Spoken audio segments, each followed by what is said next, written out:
अल्हम्दुलिल्लाह वहदा वस्सलातु वस्सलाम अला मन ला नबी अबादा अम्मा बाद।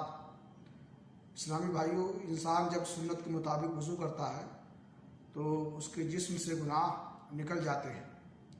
सही मुस्लिम शरीफ की हदीस है, रसूल अकरम सल्लल्लाहु अलैहि वसल्लम ने फरमाया, मन तवद्दा फ़अहसनल वज़ूअ खरजत खतायाहु मिन जसदिही हत्ता तखरुज मिन तहत अज़फ़ारिही। जब इंसान वज़ू करता है और कायदे से वज़ू करता है तो गुनाह उसके जिस्म से निकल जाते हैं, यहाँ तक उसके नाखूनों के नीचे से भी। यानी गुनाह निकलने का मतलब ये है कि उससे गुनाह की माफ़ी हो जाती है।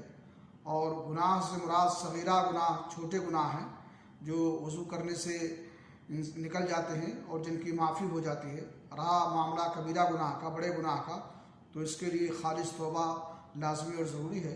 बग़ैर तौबा के ये माफ़ नहीं होंगे। अल्लाह रब्बुल आलमीन से दुआ है कि अल्लाह ताला हमें सुन्नत के मुताबिक वज़ू करने की तौफ़ीक़ अता फ़रमाए और हमारे वज़ू को हमारे गुनाहों का कफ़ारा बनाए। व आखिर अल्हम्दुलिल्लाहि रब्बिल आलमीन।